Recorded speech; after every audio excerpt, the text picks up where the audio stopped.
O livro de Daniel. A história acontece logo após o primeiro ataque da Babilônia a Jerusalém, quando eles saquearam a cidade e o seu templo e levaram os israelitas ao exílio. Entre eles havia 4 homens da família real de Davi: Daniel, que mais tarde será chamado Beltesazar, e os seus 3 amigos, que provavelmente você conhece por seus nomes babilônicos, Sadraque, Mesaque e Abed-nego. Esse livro fala das suas lutas para manter a esperança na terra dos seus conquistadores. Inicialmente, o conceito do livro parece bastante simples. Os capítulos de 1 a 6 contêm as histórias sobre Daniel e seus amigos na Babilônia, enquanto os capítulos de 7 a 12 contêm as visões de Daniel sobre o futuro. Mas essa estrutura em 2 partes torna-se ainda mais interessante através de outro aspecto do conceito, que é a linguagem do livro. O livro começa em hebraico, a língua dos israelitas, mas os capítulos de 2 a 7 são escritos em aramaico, uma língua relacionada ao hebraico, falada amplamente entre os antigos impérios. Mas depois, nos capítulos de 8 a 12, ele volta ao hebraico. Esse desenho mostra como os capítulos 2 a 7 formam uma seção coerente, mas também destaca a importância dos capítulos 2 a 7 para entender os últimos capítulos do livro. Vamos nos aprofundar. O capítulo 1 apresenta a tensão básica da primeira metade do livro. Daniel e os seus amigos, muito sábios e competentes, são recrutados para servir no palácio do rei da Babilônia. Mas eles são pressionados a abandonar a sua identidade judaica, vivendo e comendo como babilônios e violando as leis alimentares judaicas encontradas na Torá. Porém, eles recusam a pressão e escolhem a fidelidade à Torá, e isso os coloca em perigo. Mas Deus os liberta e eles acabam sendo exaltados pelo rei da Babilônia. Depois disso começa a seção aramaica, que você verá com um conceito simétrico muito legal. Então, o primeiro rei da Babilônia tem um sonho que só Daniel é capaz de interpretar. É sobre uma enorme estátua feita de 4 tipos de metal, e simboliza uma sequência de reinos, e a cabeça é a Babilônia. Mas uma pedra enorme vem voando e estilhaça a estátua, e ela se torna em uma enorme montanha. Esse sonho é a primeira de muitas visões simbólicas no livro, e apresenta a história básica entre todas elas. Daniel diz que a estátua representa uma sucessão de reinos humanos vindos da Babilônia, e todos eles enchem o mundo de Deus com violência. Mas um dia, o reino de Deus virá e confrontará e tornará humildes os reinos arrogantes deste mundo, e encherá o mundo com a justiça sanadora do reino e governo de Deus.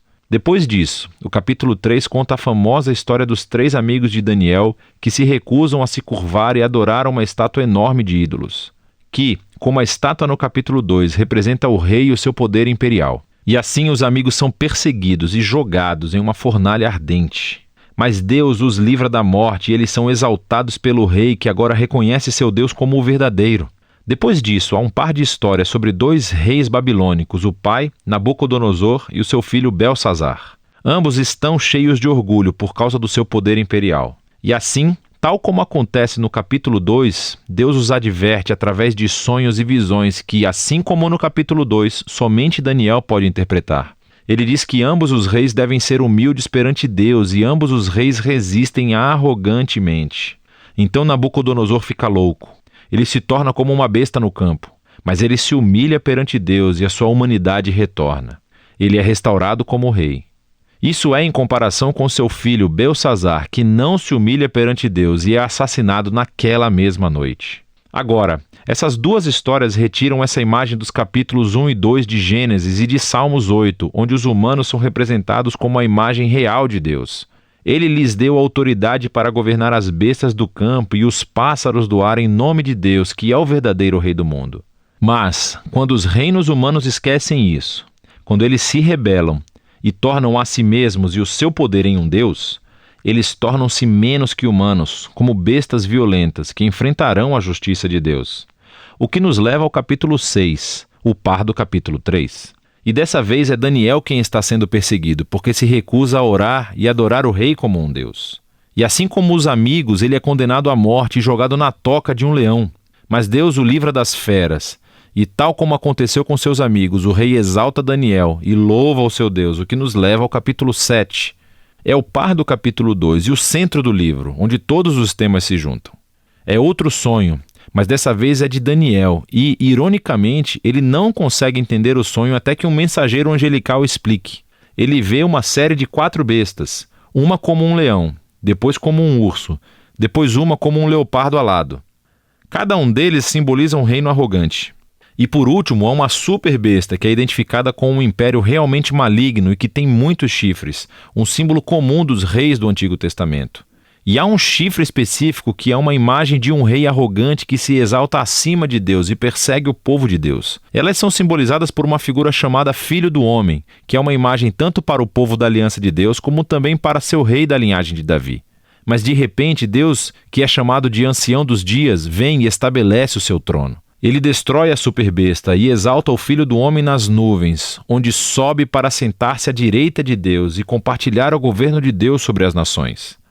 Podemos olhar para trás agora e ver como todas essas histórias da primeira metade se encaixam. As 3 histórias de fidelidade, apesar da perseguição, destinam-se a oferecer esperança ao povo sofredor de Deus entre as nações. Mas eles sofrem porque os reinos humanos se rebelaram contra Deus e se tornaram bestas. E assim, essas visões encorajam a paciência para que o povo de Deus espere que Ele traga o seu reino e domine o nosso mundo e vindique o seu povo sofredor. Mas isso levanta a questão sobre quando Deus fará isso. E é isso que essas 3 visões finais exploram.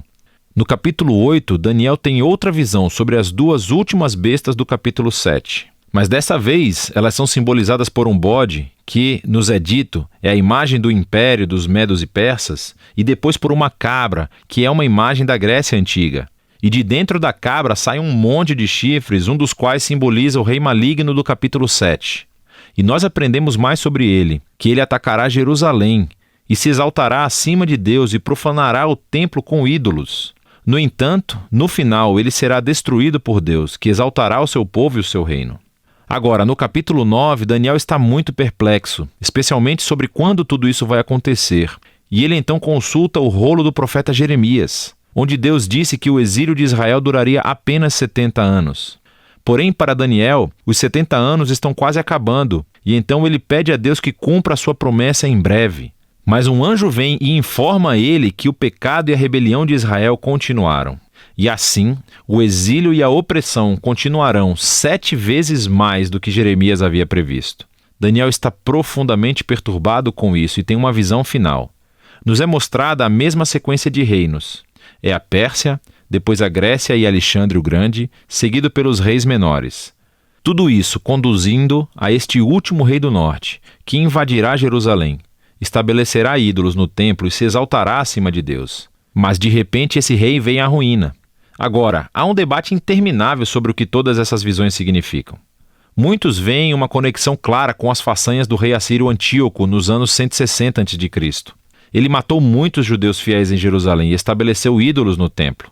Outros acham que apontam para o papel do Império Romano na execução de Jesus e na destruição de Jerusalém e do templo em 70 d.C. E outros ainda pensam que isso será realizado em eventos futuros que acontecerão quando Jesus retornar. O problema é que os símbolos e os números não combinam perfeitamente com nenhum desses pontos de vista. Mas isso abre a possibilidade de que, de alguma maneira, esses pontos de vista estejam corretos. O livro de Daniel foi criado para oferecer esperança às futuras gerações do povo de Deus. Ele cumpriu esse propósito nos dias do Império de Antíoco e tem feito desde então. É por isso que Jesus poderia usar imagens de Daniel para descrever e confrontar os líderes opressores que ele enfrentou em Jerusalém. É por isso que João, o visionário que escreveu o Apocalipse, poderia adaptar as visões de Daniel e aplicá-las à Roma dos seus dias e também a todos os futuros impérios opressivos. E assim, o objetivo de Daniel é que todas as gerações de leitores possam encontrar aqui um padrão e uma promessa. É um padrão que os seres humanos e os seus reinos se tornam bestas violentas quando glorificam o seu próprio poder, quando redefinem o certo e o errado e não reconhecem a Deus como o verdadeiro rei. Mas Daniel também mantém uma promessa de que um dia Deus confrontará a besta. Ele salvará o seu mundo e o seu povo, trazendo o seu reino sobre todas as nações. E assim, para cada geração, esse livro traz uma mensagem de esperança que deve motivar a fidelidade. E é disso que trata o livro de Daniel.